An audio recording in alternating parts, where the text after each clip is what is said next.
வணக்கம்ங்க. பட்டி நோம்பி நல்லபடியாக முடிஞ்சுதுங்க.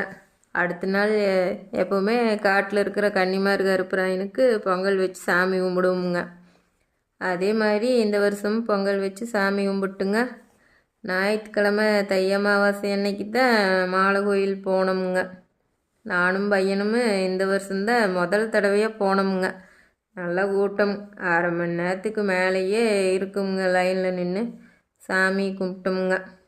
மாடுகன்று ஒரு வாரம் வாங்கி வச்சுட்டுங்க.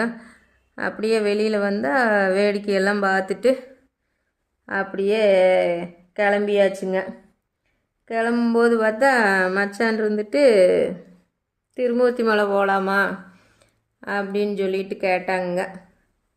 அப்புறம் நாங்களும் யோசித்தோமுங்க. ஒரே கல்லில் 2 மாங்காய் கிடச்சிதுன்னு நினச்சிட்டுங்க ஓகேன்னு சொல்லிட்டு கிளம்பிட்டோமுங்க.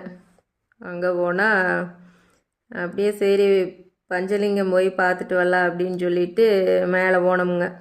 அங்கே போய் அருவி பார்க்கத்தான் முடிஞ்சுதுங்க. குளிக்கவெல்லாம் முடியலைங்க. ஏன்னா நாங்கள் ஒரு பிளான் இல்லாமல் போயிட்டோமுங்களா. பிளான் பண்ணி போயிருந்தா ட்ரெஸ் எல்லாம் எடுத்துகிட்டு போயிருக்கலாம். பிளான் பண்ணாமல் போயிட்டோமுங்க. போய் பார்த்துட்டு சாமி திருப்தியாக சாமி கும்பிட்டு அப்படியே வந்து டேமையும் பார்த்துட்டுங்க ஊர் கிளம்பிட்டோமுங்க.